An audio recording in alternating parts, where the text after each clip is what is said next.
Welcome to SGTV, and it's time for news. Pioneering explorers Sylvia Earle and Mireya Mayor on how exploration powers conservation. A conversation with Her Deepness and Her Wilderness. By Tiffany Duong. My mother was 81 before she put on a mask and fins. Afterward, she really scolded me, saying, "Why didn't you get me into the ocean sooner?" Sylvia Earle, the pioneering oceanographer and National Geographic explorer-in-residence known as Her Deepness, laughs at the memory. If she were here, she'd say, "If you're 81, don't wait any longer. Put a mask on your face the earliest age you can."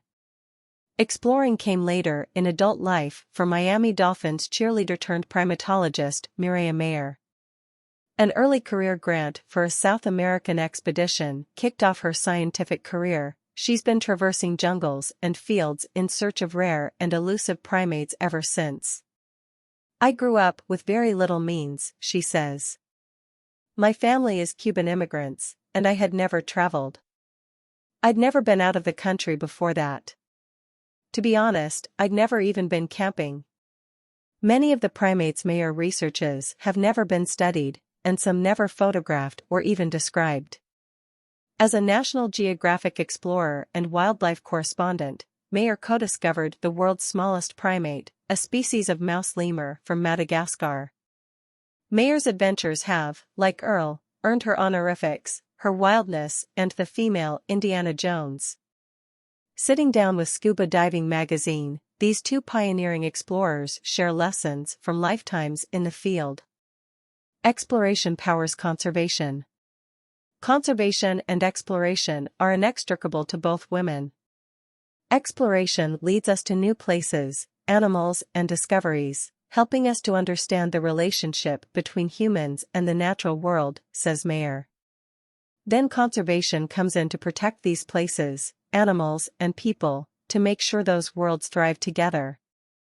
And both agree, reverting our course back toward a thriving planet will require swift, collective action and drastic mindset shifts. Humans going into oceans is what has had a transformative effect on the nature of oceans, on the nature of nature, Earle says. "I am a witness. I come from the pre-Pleistocene." Earle, who has spent more than 7,000 hours underwater since learning to dive in the 1950s, never used to encounter debris like chip bags, or the microplastics that now permeate the food we eat and the water we drink. "How do we fix what we have created?" she asks. Humans are inextricably a part of the problem that we're facing with the natural world. But we are just as inextricably connected to the solution, Mayor offers. There are solutions. There is hope. Creating actual, beneficial change for the planet and people will require every individual to make conscious decisions every day that contribute to a much healthier planet, the women note. This can be as simple as planting more wildflowers and native trees in your backyard to help sustain bee populations or eating less meat to help the climate, Earle suggests. When we can integrate the importance of protecting nature into our being, into our ethic, then we humans can recover health as the planet recovers, she says. Mayor suggests an even more fundamental shift. Realize how little we really need, she says. "I've spent most of my life in some of the poorest countries in the world, with people Western society would deem to have little to nothing.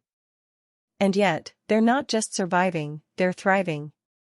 I learned, we don't have to waste and overconsume, and we can still be happy. The things that really matter in life are not things. For both, the time to act is now. We're right at that critical moment when we know enough and care enough that we might save ourselves by saving nature, just in time," says Earle.